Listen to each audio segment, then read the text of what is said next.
Assalamu alaikum. Hope you will be fine, dear students. Our next topic is in continuity to the previous topics. That is, you may remember that we have already started studying colligative properties.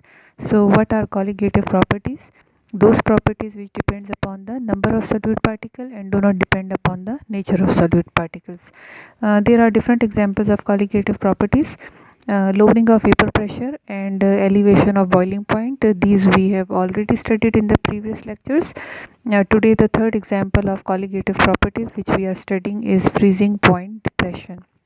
Now before starting what is freezing point depression, we will first of all define what is freezing point. As you have already studied that the freezing point of a liquid is the temperature at which the solid phase begins to separate out from the liquid phase. ठीक है, जैसे आप देखें किसी liquid को fridge करना चाहते हैं ना, तो वो टेम्परेचर जिस पे उस लिक्विड में से सॉलिड फेज सेपरेट होना शुरू हो जाएगी उस टेम्परेचर को हम फ्रीजिंग पॉइंट कहते हैं। ठीक है, या हम इसको यूँ भी डिफाइन करते हैं कि freezing point is that temperature at which solid and liquid phases are in equilibrium with each other and they have equal vapour pressure. ठीक है, now what is freezing point depression. देखें, डिप्रेशन नाम से कम clear हो रहा है। Depression का मतलब है कम होना, यानी फ्रीजिंग पॉइंट का कम होना। अब फ्रीजिंग पॉइंट कैसे कम होता है, उसी तरह से हमने वही एग्जांपल लेनी है कि हमारे पास जो है वो कोई सॉल्वेंट है। ठीक है, लेट्स सपोज वाटर हमारे पास एक सॉल्वेंट है, प्योर सॉल्वेंट है, ये कंपोनेंट 1 है ना। ठीक है, इसको हम कहते हैं कंपोनेंट 1, ये सॉल्वेंट है, राइट।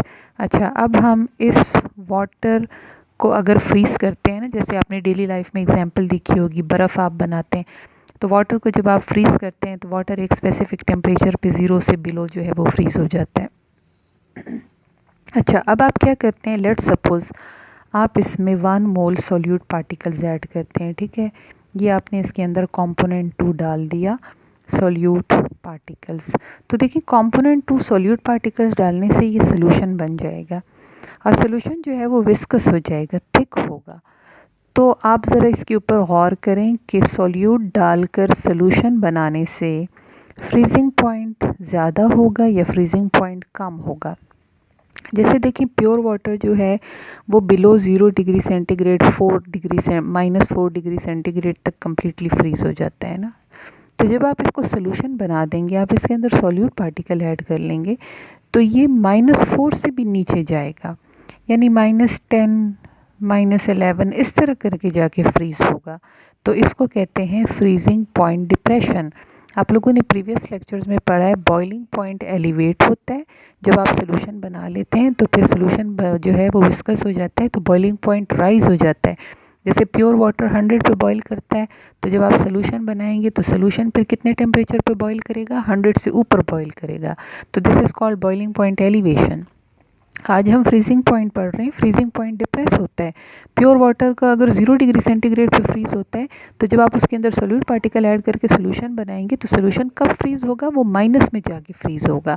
जैसे आपने डेली लाइफ में एग्जांपल्स में देखा होगा, जब आप आइसक्रीम बनाते हैं तो आइसक्रीम इतनी जल्दी फ्रीज़ नहीं होती है, प्योर वाटर जल्दी फ्रीज़ होता है। आइसक्रीम जो है वो काफ़ी टेम्परेचर लेता है। तो this is called freezing point depression, यानी वो लो टेम्परेचर लेता है ना, उसको उतना लो टेम्परेचर देना पड़ता है तब वो फ्रीज़ होता है। ठीक है, तो this is called freezing point depression. ठीक है, अब देखें उसी तरह से जैसे हमने प्रीवियस लेक्चर्स में पढ़ा था, हमने जो बॉइलिंग पॉइंट एलिवेशन है उसको हमने डेल्टा TB से डिनोट किया था ना। ठीक है, तो आज जो है वो हम इसको किस चीज़ से डिनोट करेंगे, वो डेल्टा TB था, ये वाला है डेल्टा TF। ठीक है, ये वही चेंज इन टेम्परेचर हो गया, चेंज इन फ्रीजिंग पॉइंट हो गया। ये F जो है ये फ्रीजिंग से निकला है।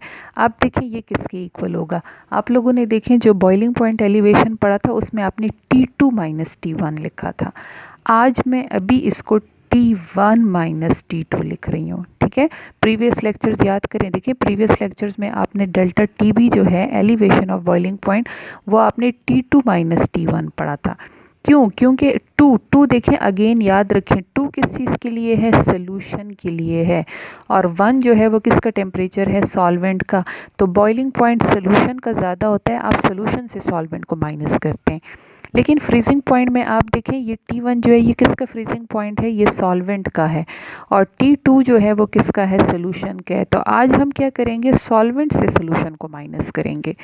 क्यों? क्योंकि सॉल्वेंट का फ्रीजिंग पॉइंट ज़्यादा है। अगर वाटर है तो वाटर का 0 डिग्री है, और सोल्यूशन का फ्रीजिंग पॉइंट कितना है? वो -4 में है। तो आप 0 से वो छोटी वैल्यू को माइनस करेंगे, ठीक है। तो ये चीज़ ज़रा याद रखें कंपैरेटिव स्टडी में। एलिवेशन ऑफ बॉइलिंग पॉइंट में T2 - T1, क्योंकि सोल्यूशन का बॉइलिंग पॉइंट हाई होता है, सॉल्वेंट का कम होता है। और फ्रीजिंग पॉइंट डिप्रेशन में T1 - T2 आपने लिखना है, ठीक है। तो जैसे देखिए आप लोगों की बुक में लिखा भी है कि अ सोल्यूशन फ्रीजेज एट, ये सोल्यूशन है, a solution freezes at lower temperature as compare to its pure solvent, and this lowering of freezing point as compared to the freezing point of the pure solvent, this is called depression of freezing point, ठीक है। अच्छा, अब देखिए उसी तरह से depression of freezing point, चूँकि colligative property है, तो ये किस चीज़ पे डिपेंड करेगा? नेचर ऑफ सोल्यूट पे डिपेंड नहीं करेगा, बल्कि किस चीज़ पे डिपेंड करेगा? Concentration of solute.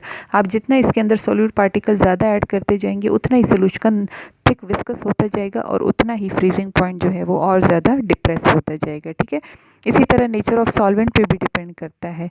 आप नेचर ऑफ सॉल्वेंट पे, मतलब वो हाईली वॉलेटाइल है या लेस वॉलेटाइल है, तो इस चीज़ पर भी डिपेंड करता है फ्रीजिंग पॉइंट डिप्रेशन। यानी पहले से सॉल्वेंट जो है उसका फ्रीजिंग पॉइंट कितना था, तो उसके अकॉर्डिंग जो है वो फ्रीजिंग पॉइंट चेंज होता जाएगा, ठीक है। अब जैसे देखें, हमने एलिवेशन ऑफ बॉइलिंग पॉइंट में ग्राफ को स्टडी किया था, इसी तरह फ्रीजिंग पॉइंट डिप्रेशन में हम उसी तरह से एक ग्राफ प्लॉट करते हैं, ठीक है। यहाँ पर हमने किस चीज़ को प्लॉट करना है? फ्रीजिंग पॉइंट टेम्परेचर को प्लॉट करना है। फ्रीजिंग पॉइंट का मतलब हमने एक्स एक्सिस पे क्या लेना है? टेम्परेचर की वैल्यूज़ लेनी है, ठीक है। और वाई एक्सिस पे हमने क्या लेना है? वेपर प्रेशर, ठीक है। इस तरफ आपने लेना है वेपर प्रेशर। अब जैसे लास्ट लेक्चर में आपने पढ़ा था, यूं करके 2 कर्व्स आते हैं, तो यहाँ पर भी इसी तरह करके 2 कर्व्स आते हैं, ठीक है। लेकिन वो 2 कर्व्स थोड़े से चेंज हैं, देखें यूं करके आते हैं। यहाँ से स्टार्ट करें, इसको बनाना सीखें, ये आपसे पेपर में पूछा जाता है। यूं एक कर्व, ठीक है, और इसके बाद फिर ये एक और कर्व ऐसे करके आता है। ये एक कर्व है, मतलब, लेकिन इस कर्व में यहाँ पे यूँ ये कॉर्नर निकला है। अभी हम स्टडी करते हैं कि ये कॉर्नर इसका क्यों निकला है, ठीक है। अच्छा, इसी तरह इसके साथ एक और कर्व जो आता है वो इसी के साथ यूं करके आता है। ये देखें, ये इस जगह पर ये ऊपर वाले कर्व को मीट करके, और ये टेल दोनों की कॉमन होती है। अब हम इसको किसी सिंबल से लेबल करते हैं। ये है ABC कर्व, ये एक कर्व है ABC, ठीक है। और ये जो है ये दूसरा कर्व है DE, और ये C, ये दूसरा कर्व हो गया। अच्छा, अब आपने देखें इसके ऊपर ये 2 पॉइंट्स लेने हैं, एक ये पॉइंट है, एक ये पॉइंट है। ये 2 पॉइंट्स लेकर आपने इसको नीचे एक्स एक्सिस पे भी लेकर आना है। ये देखिए, मैं इसको यूं करके डॉटेड लाइन से ज्वाइन करती हूँ इधर, और इसी तरह इसको यहाँ पर भी ऐसे करके लेकर आएँ, राइट। ये इन 2 टेम्परेचर्स पे ज्वाइन कर रहा है, और इस तरफ भी इसको यूँ करके लेकर आएँ वाई एक्सिस पे। ये देखें, ये इधर इस पॉइंट पे ज्वाइन कर रहा है, और ये वाला इस पॉइंट पर ज्वाइन कर रहा है। अच्छा, अब देखें, ये 2 जो वैल्यूज़ आपके पास आई हैं, ये दोनों फ्रीजिंग पॉइंट टेम्परेचर्स हैं, राइट। अच्छा, अब ये देखें, ये टेम्परेचर यूँ करके इंक्रीज़ हो रहा है। ये 0 डिग्री है ना, फॉर एग्जांपल, फिर ये 0 से जो है आगे एक और टेम्परेचर है, तो यूँ करके ये टेम्परेचर इंक्रीज़ होता जा रहा है। तो ये लोअर टेम्परेचर है, ये हायर टेम्परेचर है। तो लोअर टेम्परेचर को आप क्या लिखेंगे? T2, और हायर टेम्परेचर को आप T1 लिखेंगे, क्योंकि ये देखें, ये भी आपने ऊपर पढ़ा है, T1 सॉल्वेंट है, तो ये वैल्यू जो है ये क्या होगी? ये बिग होगी, और ये सोल्यूशन की वैल्यू जो है small. Freezing point of solution कम होगा, तो ये जो छोटी वैल्यू है इसको आप T2 कहेंगे, और ये बड़ी वैल्यू को आप T1 कहेंगे, ठीक है।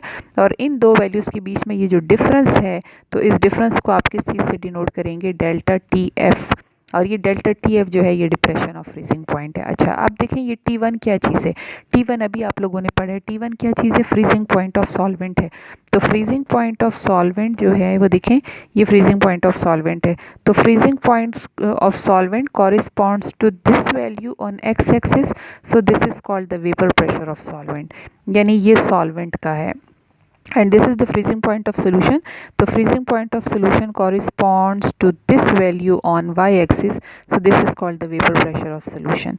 Yani this is vapor pressure of solution and this is the freezing point of solution. This is the vapor pressure of pure solvent and this is the freezing point of pure solvent. Now again उसी तरह से हम दो curves, ये देखें ये जो curve है ये वाला, तो ये कौन सा कर्व होगा, इस पे देखिए फ्रीजिंग पॉइंट ऑफ सॉल्वेंट और वेपर प्रेशर ऑफ सॉल्वेंट इसको मैच कर रहे हैं ना, तो इस कर्व को हम कौन सा कर्व कहेंगे, this curve is called solvent curve. और ये जो बॉटम वाला कर्व है, बॉटम वाले पे देखें this is the freezing point of solution and this is the vapour pressure of solution, so both are matching this curve, तो इस कर्व को हम कौन सा कर्व कहेंगे, this is called solution curve. ठीक है, अच्छा अब इसमें देखें ज़रा ये किस चीज़ को शो कर रहा है, ये देखें ये आप सॉल्वेंट कर्व को देखें ना, तो सॉल्वेंट कर्व का ये शो कर रहा है कि ये देखें जो जो टेम्परेचर कम होता जा रहा है वेपर प्रेशर कम हो रहा है। ठीक है, अब ये इसका यहाँ पे ये कॉर्नर क्यों निकल आया है, ये शो करता है कि यहाँ पर आकर सॉल्वेंट फ्रीज़ हो गया है। ये देखें ये जो जो टेम्परेचर कम होगा सॉल्वेंट आराम आराम से फ्रीज़ हो रहा है। ठीक है, टेम्परेचर और कम हो रहा है सॉल्वेंट फ्रीज़ हो रहा है, इधर आकर सडनली सॉल्वेंट फ्रीज़ हो गया, तो जो ही सॉल्वेंट सडनली फ्रीज़ हो जाएगा तो sudden drop in temperature takes place. तो ये जो टेल है ना ये B C this is for the frozen part of solvent, ये बी सी किस चीज़ को शो करता है, this is for the frozen part of solvent and this shows that the temperature has suddenly drop because the solvent has got frozen. Similarly ये देखें ये solution curve है, जो जो टेम्परेचर कम हो रहा है सोल्यूशन फ्रीज़ हो रहा है, आराम आराम से सोल्यूशन फ्रीज़ हो रहा है, यहाँ पर आकर सोल्यूशन क्या हो गया है, सडनली फ्रीज़ हो गया, तो जो ही सोल्यूशन फ्रीज़ हो जाएगा तो sudden drop in temperature takes place. तो ये जो ई सी है, ई सी किस चीज़ को शो करता है, this EC is for the frozen part of the solution which shows sudden drop in temperature। ऊपर वाले कर्व में BC shows the frozen part of solvent, this is for the frozen part of solvent। और नीचे वाले curve जो है DEC में EC जो है this is for the frozen part of solution। ठीक है, so this is all about this graph. अच्छा अब आगे जो है वो उसी तरह से जैसे हमने एलिवेशन ऑफ बॉइलिंग पॉइंट में पढ़ा था, same depression of freezing point में भी वही वाली बात है कि ये जो डेल्टा टी एफ है depression of freezing point, this is directly proportional to molality. What is molality, molality आपने पढ़ा है number of moles of solute per kilogram of solvent, तो यानी अगर आपके पास 1 किलोग्राम वाटर है तो 1 किलोग्राम वाटर के अंदर आप जितने number of moles of solute ज़्यादा डालते जाएंगे उतना ही फ्रीजिंग पॉइंट डिप्रेस होता जाएगा। जैसे मैंने आपसे कहा है कि प्योर वाटर 0 डिग्री सेंटीग्रेड पे फ्रीज़ होता है, अब ये 0 डिग्री सेंटीग्रेड पे फ्रीज़ हो गया, आपने इसके अंदर 1 मोल डाला, तो 1 मोल सोल्यूट डालने से फॉर एग्जांपल अगर ये -4 पे फ्रीज़ होता है तो 2 मोल डालने से कितने पे फ्रीज़ होगा, -8 पे, 3 मोल डालने से ये आगे माइनस और नीचे जाता जाएगा, तो उतनी ही फ्रीजिंग पॉइंट डिप्रेशन ज़्यादा होती जाएगी। ठीक है, अच्छा अब इसमें से हम ये जो प्रोपोर्शनैलिटी कांस्टेंट है ये हटाते हैं, तो इसकी साइन हटाते हैं, तो इसकी जगह हमारे पास प्रोपोर्शनैलिटी कांस्टेंट के एफ आता है। ठीक है, और ये के एफ को क्या कहते हैं, KF is called cryoscopic constant, या क्रायोस्कोपिक कांस्टेंट के अलावा इसको मोलल फ्रीजिंग पॉइंट कांस्टेंट भी इसको कहते हैं। ठीक है, बॉइलिंग पॉइंट में आपने क्या पढ़ा था, बॉइलिंग पॉइंट में KB था, उसको एब्यूलियोस्कोपिक कांस्टेंट या मोलल बॉइलिंग पॉइंट कांस्टेंट कहते हैं, और इसमें जो KF है इसको क्रायोस्कोपिक कांस्टेंट या मोलल फ्रीजिंग पॉइंट कांस्टेंट कहते हैं। ठीक है, ये है आपके पास इक्वेशन नंबर 1 और ये आपके पास आ गई इक्वेशन नंबर 2। ठीक है, अच्छा आप देखें आप लोगों ने लास्ट लेक्चर में मोलैलिटी पढ़ा था कि मोलैलिटी किसके इक्वल होता है, मोलैलिटी मैंने वहाँ पे आपको पूरा डिराइव करके बताया था कि मोलैलिटी क्या होता है, number of moles of solute divided bye kilogram of solvent. ठीक है, मैं आपको प्रीवियस लेक्चर जो है वो मैं आपको दिखाती हूँ, उसमें आप लोगों ने ये देखें यहाँ पर आपने ये मोलैलिटी पूरा डिराइव किया था, ये देखें molality mass of solute divided by molar mass of solute into 1 by kilogram of solvent. ठीक है, अच्छा अब देखें मास ऑफ सोल्यूट को किससे डिनोट करेंगे, W, सोल्यूट के लिए हम 2 लिखेंगे, नीचे मोलर मास ऑफ सोल्यूट तो वो M और ये 2 हो जाएगा into 1 by kilogram of solvent, यानी मास ऑफ सॉल्वेंट, तो मास ऑफ सॉल्वेंट को W1 करेंगे और ये चूँकि ग्राम में होगा और हमने इसको किलोग्राम में चेंज करना है तो 1000 से डिवाइड करेंगे, तो वो जब ऊपर आ जाएगा तो आपके पास मोलैलिटी की ये इक्वेशन आ जाती है। ठीक है, तो इसका मतलब है कि मोलैलिटी किसके इक्वल होते हैं, मोलैलिटी जो है ये इक्वल होता है 1000 W2 डिवाइडेड बाय M2W1, ठीक है। अच्छा, अब हम इस इक्वेशन 3 से मोलैलिटी की वैल्यू यहाँ पर इक्वेशन 2 में पुट करते हैं, तो डेल्टा टी एफ हो जाएगा, delta T F is equals to K F into 1000W2 divided by M2W1, ठीक है। अच्छा, अब इसकी क्रॉस मल्टीप्लिकेशन कर लें। हमने ये फाइंड करना है कि हम इसमें से ये M2 कैसे फाइंड आउट करेंगे। तो क्रॉस मल्टीप्लिकेशन में ये हो जाएगा delta T F into M2 into W1 is equals to K F into 1000 into W2। और इसमें से अब अगर आपने for example molar mass of solute find करना है, तो molar mass of solute find करने के लिए ये हो जाएगा K F into 1000 into W2 divided by delta T F into W1, ठीक है। तो ये आपके पास फाइनल इक्वेशन है जिससे आप molar mass of the solute find कर सकते हैं, ठीक है। अच्छा, अब इसमें देखें, आप लोगों को डिफरेंट न्यूमेरिकल्स जो हैं वो बुक में दिए हुए हैं, ठीक है, और वो आप इस इक्वेशन से फाइंड आउट कर सकते हैं। जैसे ये आपकी बुक में पेज नंबर 317 पे एग्जाम्पल 10.6, ये एग्जाम्पल 10.6 में देखें, ये अच्छा, इफ़ 3.60 ग्राम्स ऑफ ग्लूकोज, ठीक है, is dissolved in 100 gram of water, तो ये आपके पास मास ऑफ सोल्यूट है। तो मास ऑफ सोल्यूट को किससे डिनोट करेंगे? W2 से, ठीक है। Is dissolved in 100 gram of water, तो ये मास ऑफ सॉल्वेंट है, तो इसको W1 से डिनोट करेंगे। And the freezing point depression is found to be this, तो ये फ्रीजिंग पॉइंट डिप्रेशन जो है ये डेल्टा TF हो जाएगा। Calculate the molecular mass of glucose का मतलब है मोलर मास ऑफ सोल्यूट आपने फाइंड करना है, और KF आपको गिवन है, ठीक है। तो अभी आपने ये जो इक्वेशन डिराइव की है, इस इक्वेशन में आप सिंपल वैल्यूज़ पुट करके मॉलिक्यूलर मास फाइंड आउट कर सकते हैं। ये देखें इस तरफ सॉल्व हुआ हुआ भी है, ठीक है। अच्छा, इसी तरह प्रैक्टिस प्रॉब्लम 10.4 में देखें, a solution containing 1.66 grams of non ionic solute, तो ये मास ऑफ सोल्यूट है, तो ये आपके पास W2 हो जाएगा। इन 171 ग्राम ऑफ वाटर, ये आपके पास W1 होगा। फ्रीजेस एट 0.602, ठीक है। ये आपके पास फ्रीजिंग पॉइंट हो गया। और calculate the molar mass of the solute आपने फाइंड करना है, M2, और KF आपको गिवन है, ठीक है। ये जो है ये है डेल्टा TF। तो बस आपने M2 फाइंड करना है, सिंपल वैल्यूज़ पुट करके आप इसको कैलकुलेट कर सकते हैं, ठीक है। और इसी तरह एक्सरसाइज में भी सेम इसी टाइप का एक न्यूमेरिकल दिया हुआ है, ये पेज नंबर 330 पे देखें, क्वेश्चन नंबर 4 में यहाँ पे दिया हुआ है, in an experiment 6.4 grams of an organic compound, तो ये 6.4 ग्राम जो है ये आपके पास वेट ऑफ सोल्यूट है। तो वेट ऑफ सोल्यूट को किससे डिनोट करेंगे? W2 से, ठीक है। Was dissolved in 25.6 gram benzene, तो बेंजीन जो है ये सॉल्वेंट है, तो इसके वेट मास को आप W1 से डिनोट करेंगे। And this much depression of freezing point, तो ये 1 डिग्री सेंटीग्रेड जो आपको दिया है डिप्रेशन ऑफ फ्रीजिंग पॉइंट, इसको किससे डिनोट करेंगे? डेल्टा TF से, ठीक है। Calculate the molecular weight of the solute, molecular weight of the solute M2 आपने फाइंड करना है, और KF ऑफ द बेंजीन जो है वो आपको गिवन है, ठीक है। तो बस वैल्यूज़ पुट करके M2 आप कैलकुलेट कर सकते हैं, ठीक है। चलें, इसको अच्छी तरह पढ़ लें, कहीं पे कोई मसला हो तो फिर आप पूछ सकते हैं। चलें, थैंक यू, अल्लाह हाफिज़।